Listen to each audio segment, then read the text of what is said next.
Well, what's up, everybody? Performance of the night. Muniz, Trujillo, Vern, and Phillips. They all got $10,000. You know the gate. I already told you. I'm sorry you had to be squished next to Kevin Iole all night tonight. But thanks for coming, everybody. Talk to me. It was worth it. Thank You you. get squished in there. Can you just give me your overall thoughts of the event? It was a big night. It was a big night for us. We pulled a huge number. Rumble was just telling us that we're over 2 million already views. To put this into perspective, when you think about ESPN. We're on ESPN for a fight night. We do anywhere between 750,000 to a million viewers, right? And sometimes if we knock it out of the park, it's 1,200,000, 1,500,000. We're over 2 million views tonight live, and that doesn't include the power of that was in the room tonight as far as social media goes. It's massive. We literally had the most powerful people on the internet in the room tonight. And you had quite a few celebrities as well sitting next to you. Can you kind of talk to me about what it's like to have your friends and all of the people around you? Yeah, no, it was awesome. People that to have Brady, whom I have a great relationship with. Believe it or not, I wear Travis Scott's. I have like 300 pairs of them, and this is the first night that we ever met. And thank God he's really cool and funny and everything else. I don't want to have to go home and burn 300 pairs of Travis Scott's. When you meet people who you admire and they're worth your admiration, it's always cool. So, yeah, Travis Scott. I get the whole Travis Scott thing. Not just his shoes are cool. He's one of the funniest and coolest guys I've ever met. And you have a new champion tonight. Can you talk about the main event a little bit? Yeah, so as far as the live event goes, I mean, I've been talking to you guys about this since day one. My team, absolutely kills it when it comes to the production of the show. The in-house live event was good. My entire staff, everybody that did what they did tonight, put on an incredible event. The things that we can't control are the fights, and we're still at a place where, like the Sheena fight, Cataline is very green, so it was a foul, but you can see that she definitely has a future in the sport.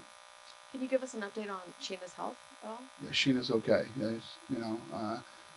She usually does that to other people, and tonight it happened to her.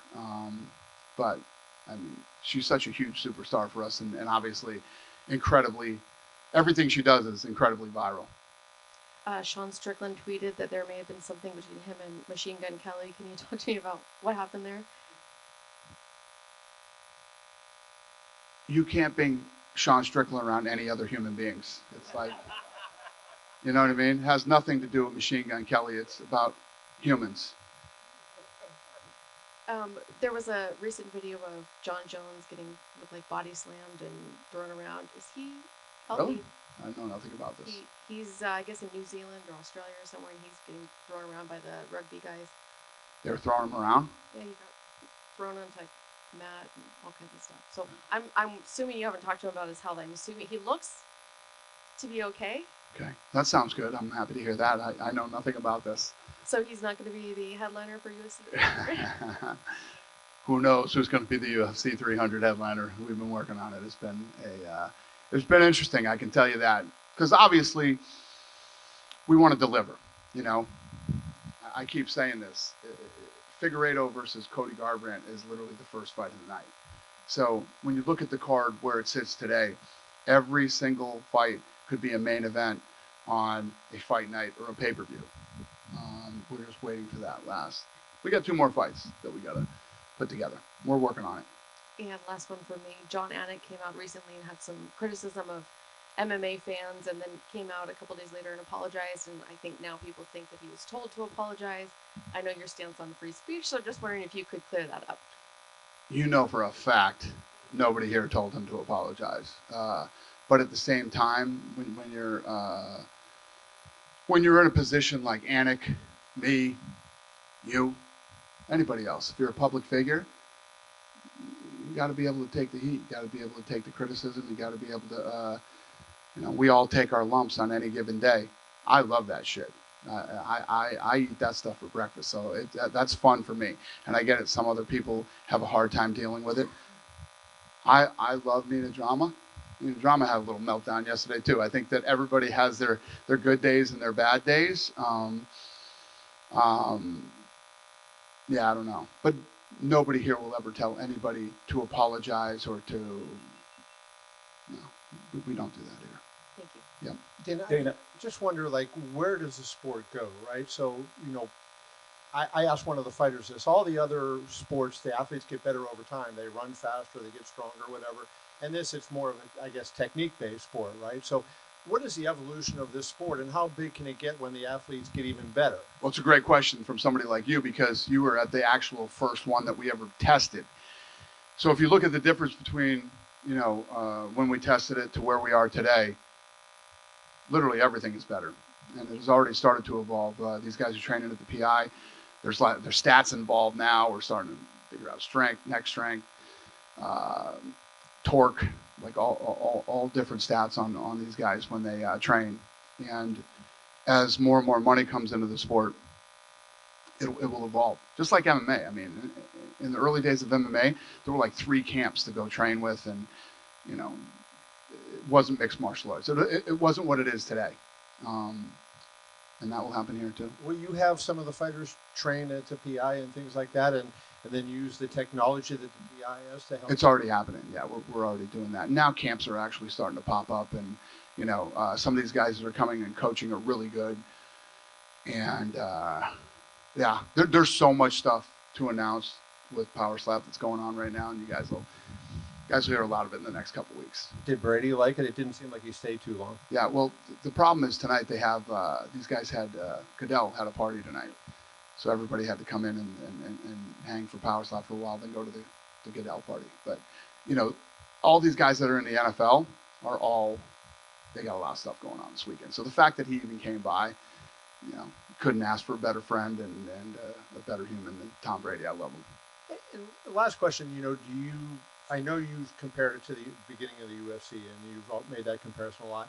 But do you see this becoming a big arena thing? Because it seems you have to be in an intimate environment to really get the benefit of this as a fan, right? You have to be close and on top of it. If you're sitting up in the bleachers at T-Mobile, it seems like it would be tough. Could you make this an arena event, show and take it on the road? So when we started the UFC, our first venue was the Trump Taj Mahal. We sold 2,500 tickets and gave 2,500 tickets away. So we could have been in here for the first UFC event. But I'm just saying,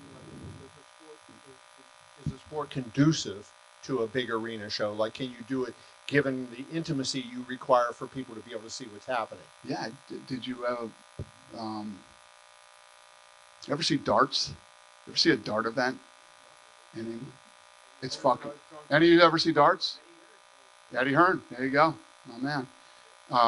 Yeah, it's fucking fascinating. I mean, the people that they get to go in and watch dart events, and what's funny is I kind of modeled this thing off of darts. It's fun. It's energetic. There's a lot of drinking and a lot of people. You notice when you're at these events, everybody has their phone up. Everybody has their phone up. Everybody's filming.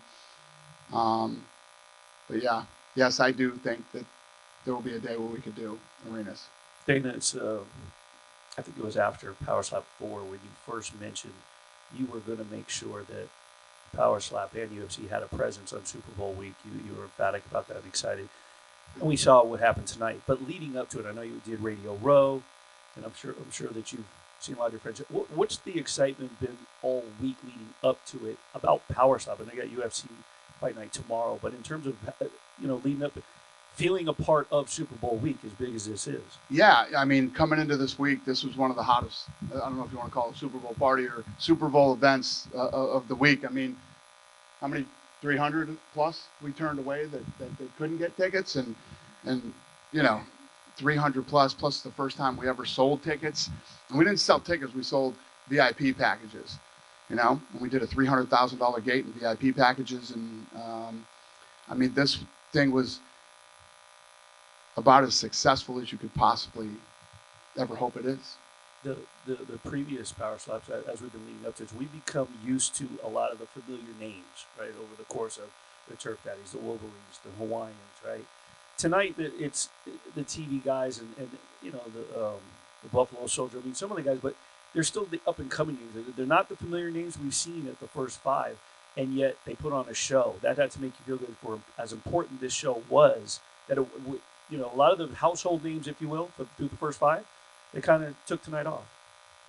Yeah, you know, when you think about when we bought the UFC, you know, there were guys already like Tito and Chuck Liddell and some of these other guys that people already knew, and there was always already a hardcore following of the sport.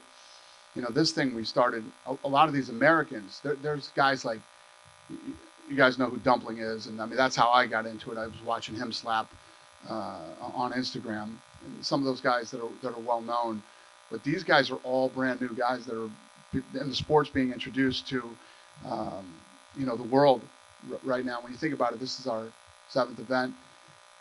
To be as far as we are and as successful as we are, and to have what we have going on in just 7 events.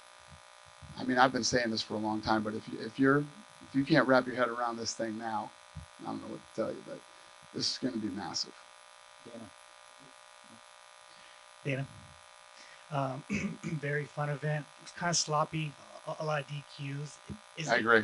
Did it kind of take the air out of the event when that happens? Well, it's definitely not. So what we did tonight is my team did a great job of controlling everything that we can control. And it's no different than the UFC. When they get in there, we have no control. They have to go in and they have to deliver. They have to train. They have to be ready. So I don't know. I keep comparing it to UFC, but I don't know if you remember, it was UFC it was 33.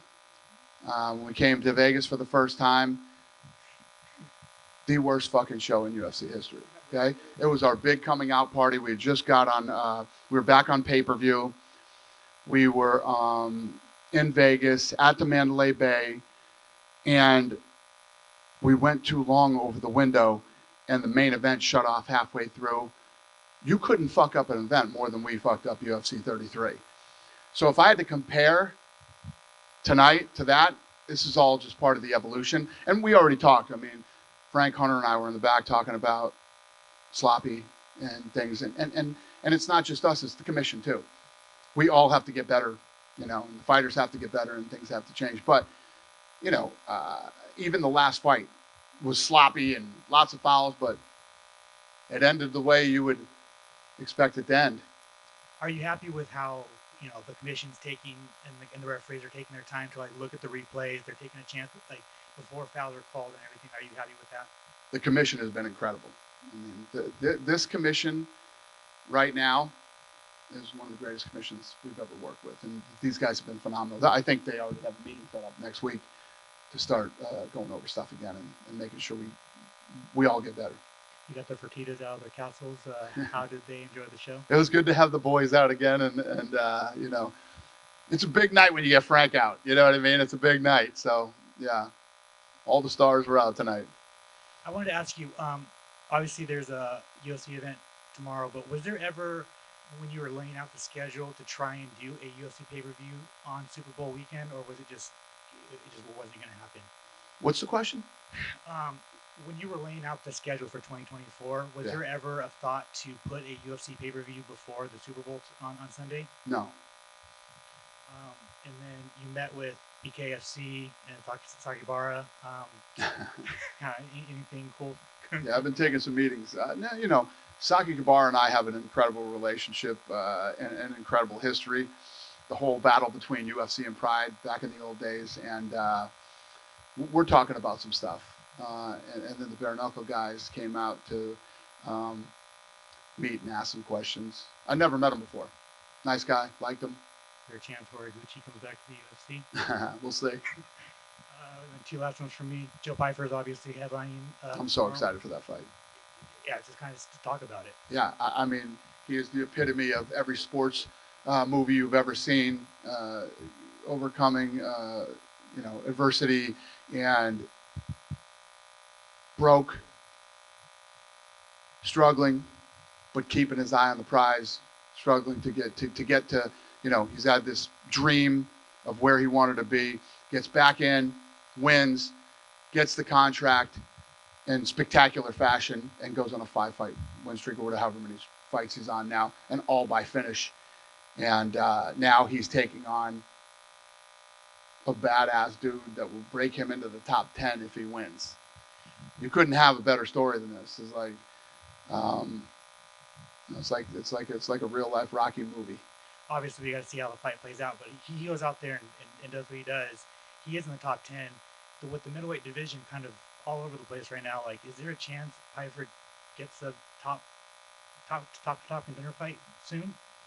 Well, I mean, I believe that if he wins on Saturday, he breaks into the top 10. So once you get there, anything is possible. And finally, for me, Niners or Chiefs on Sunday. Who you picking? I don't give a shit because the Patriots aren't in it. But I just think it's hard to bet against Mahomes, Kelsey, and Reed. But I do think that the 49ers are a better team. I just think that Kansas City knows how to win. But at the end of the day, whoever wins. I could care less. Go ahead, brother.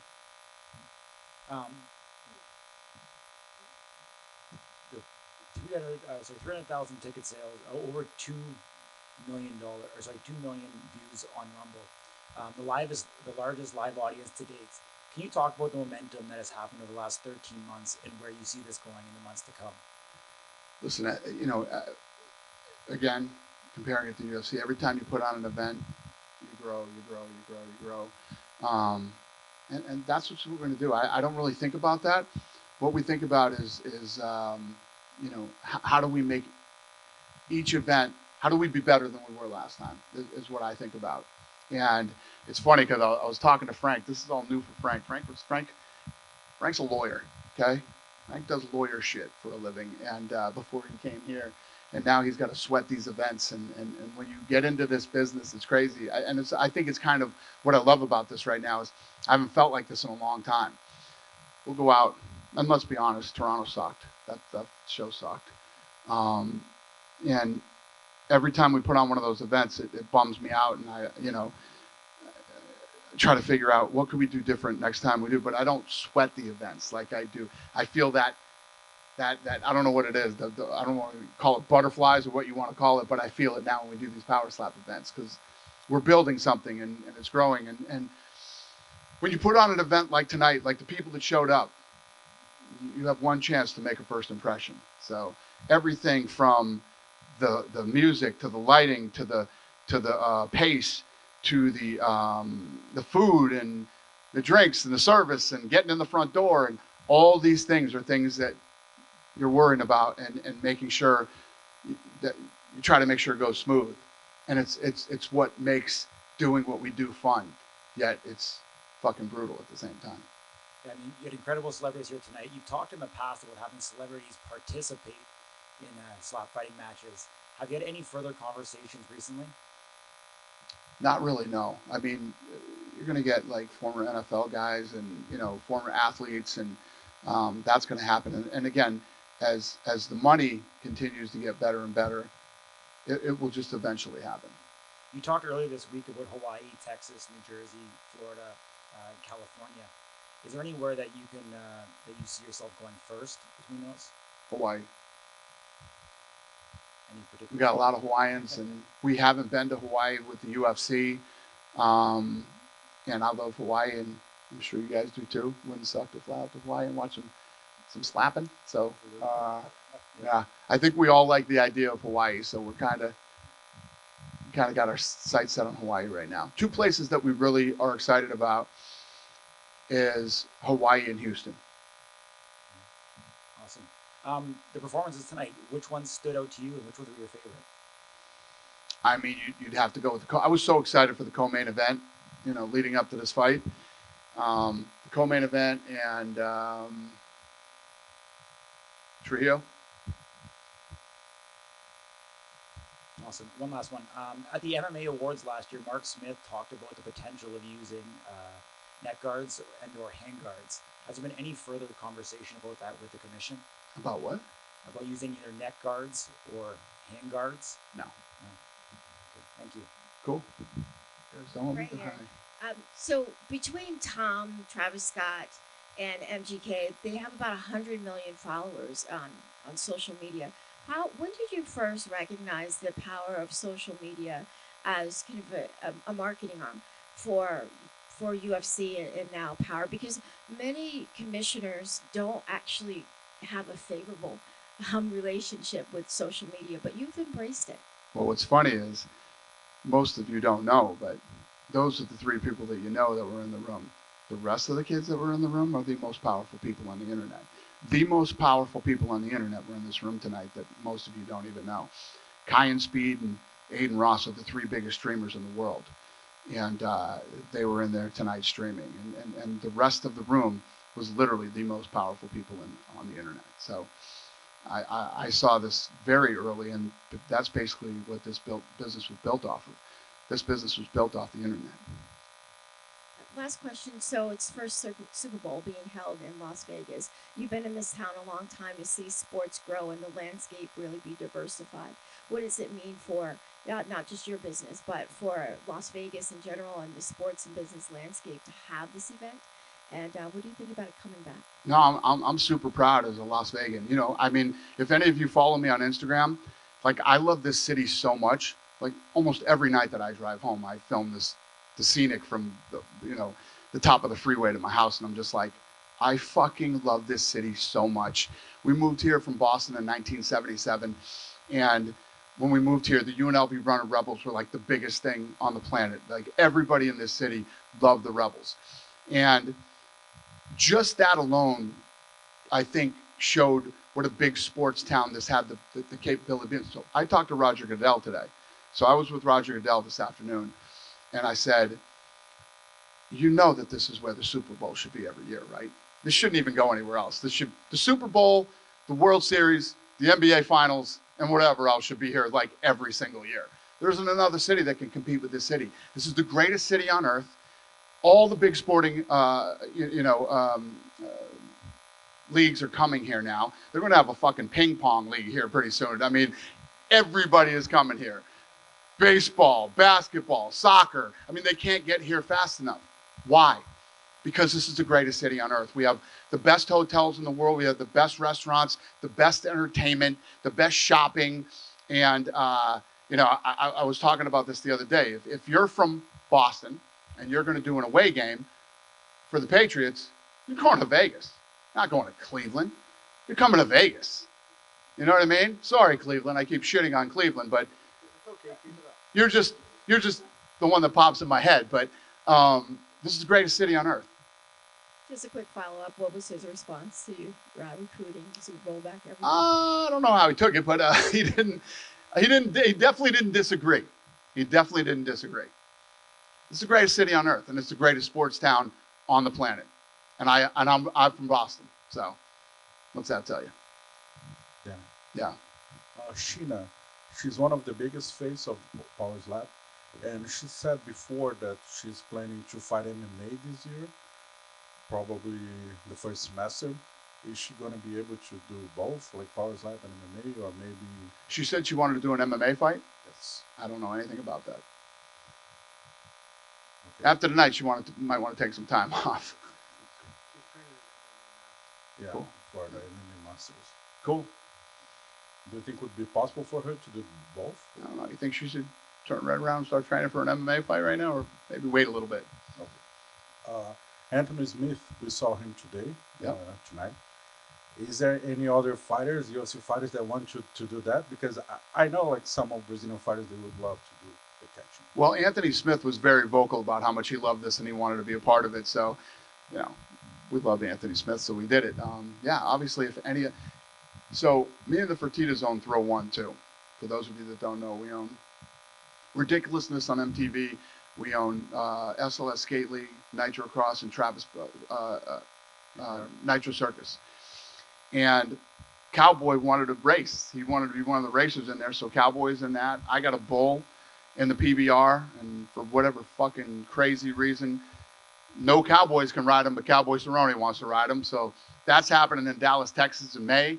We got a lot of fun shit going on. Obviously, these fighters, when they retire or if they want to do other things, we got a lot of stuff to do. You said Cowboy it's funny because during part of his career, you were kind of concerned about the things he was doing besides. Well, he doesn't have a career anymore, so Yeah.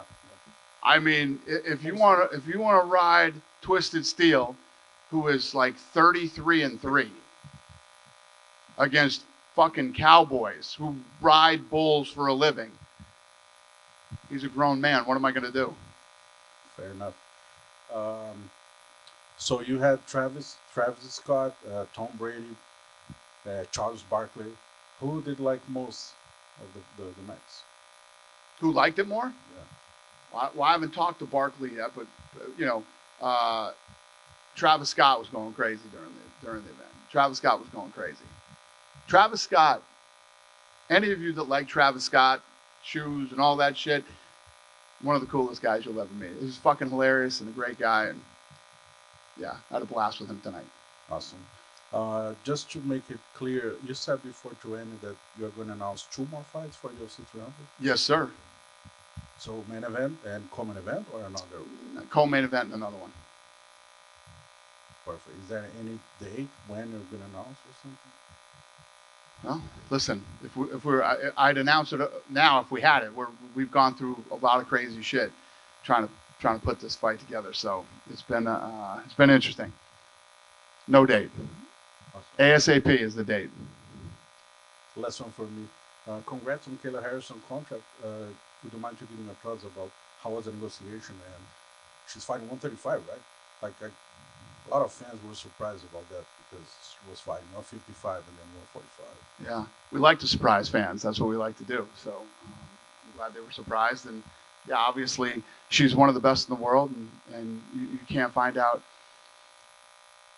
know how good you really are unless you fight in the UFC. So she's going to get the opportunity to prove whether she is or not. Hey, John from Fight Beats here. Congratulations on getting Power Slap officially sanctioned in the state of California. Thank you. Is there a city in California you'd like to go to first? We were talking about that. It's a great question. We were talking about possibly, obviously Southern Cal, go down to maybe San Diego, or I don't know yet. We've kind of kicked it around, but the first 2 that we're really focused on right now are Hawaii and Houston. Is where we want to go. And as a Seattle native, I have to ask, when is the UFC coming to Seattle? Good question. I mean, we've got a lot of places that we haven't been to since COVID.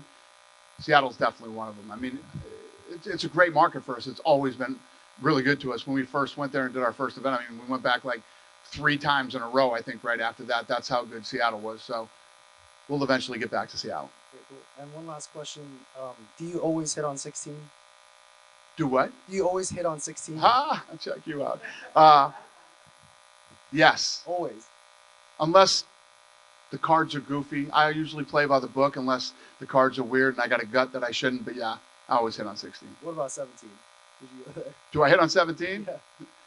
That's fucking hilarious you asked me that. So I was in a... I need some tips. This is awesome. So I was in a blackjack tournament a few years ago. The trophy is in my office, right? Yeah. Like my blackjack trophies are like some of my fucking most prized possessions. When I die, I want them to fucking like lay me in there with the trophy. Yeah. So I'm in a blackjack tournament, and you had to pay $250,000 to enter that blackjack tournament. But because I was a celebrity, I didn't have to pay. So I made it to the last table, and I'm playing against all these guys. So we're going. So they set up the last table. 5 people go to the last table, and this guy. So there's a lot of waiting while you know. So this guy comes up to me and says, "Hey, I'm a big fan." Da da da da. I'm like, "Oh, cool, thank you." Blah blah blah blah. And he says to me, "You know how this works, right?" I'm like, "No, I don't understand. How what works?" He goes, "When you make it to the last table, we all split the pot." And I'm like, "Yeah, fuck that shit. Yeah, I'm not splitting the pot. I came here to win this fucking thing." This dude, these 4 people wanted to fucking murder me. I'm not kidding you. The tension in the room was so fucking crazy. It was unbelievable. So we start playing at the last. Now they're all playing to beat me, okay? And I can't remember what I did. I can't remember what the move was, but one of the guys starts yelling, "He can't fucking do that. He put too many chips up or whatever. I didn't put enough, whatever." I'm like, fucking relax, all right? So I took the thing back, but I ended up hitting a 17, right? Because the guy over there had more chips than me. I said, fuck it. I hit the 17. I got the 4 on the 17. Let's go. Right? So I win, and I can't remember what the scenario was. This is a few years ago, but because that guy shot his mouth off, and you know who you are if you're out there watching this, you remember this. I won the tournament. Hell yeah. And literally nobody fucking said anything to me. My big fan just got up and fucking walked out. And I had this lunatic friend of mine that was there from Boston. He starts screaming, he's the greatest blackjack player in the history. And these people wanted to kill. Anyway, fucking story's too long. But anyway, yes. All right, cool. I hit a 17 one fucking time, and I won the blackjack tournament. Yeah, It was a $250,000 winner take all blackjack tournament. I'll hit on 17 tonight. Don't do it. It was the fucking luckiest thing that ever happened to me. All right, thank you. All right. Good night, you guys. Thank you. Hey, Dano, real quick, Matt McClellan, Knockout Radio. Hey, so real quick, you talk about making a first impression. You have all the star power. You've got everything already in place, but the storyline tonight, you have Cole Young, whose child is going through a horrific scene. And You're right. And you've got fighters who are in each other's weddings 2 days before, 3 days before a competition. It feels nostalgic, like the UFC in the beginning was more of a family, put your differences aside. You're telling the story, you're making the personal connection, and I, being my first time here, was mesmerized by what I saw. I don't know why everybody's not standing up right now. The excitement of what you have right here is greater than anything I've ever seen in my life. Thank you, sir. And it's massive. It's so, talk about how it got to hear from. So, thank you. And that's what we're going for. We believe too that we have this fucking lightning in a bottle, and you know, I believe that we're the best at putting on live events and creating the buzz and the energy and all that shit. All the bells and whistles that we can control until the fighters get in there. But tell them the story, like he's asking about that. About Cole? Yeah, so Cole's kid has I don't know the name of the disease, but she's got some disease, and he needs to give a piece of his liver to his kid to save his kid, and he pushed off that transplant for this fight to make the money to help all that. So he's gonna go have that surgery probably this week or next week. It's unbelievable. I mean, the storyline. Exactly. And you know, there's a lot of people that shit on this thing and say whatever. These kids are making, a year ago, before I decided to get into this, these kids were doing this shit for free. You know what I mean? Or for fucking $100 and stuff like that. These kids are making life-changing money now. I was talking about with Pat McAfee the other day, Wolverine, and how it's changed his life, and a lot of these other guys now that are starting to quit their jobs and start to train full-time and take this thing serious. And you know, no matter what combat sport you're involved in, come from a rough life. You come from hardship.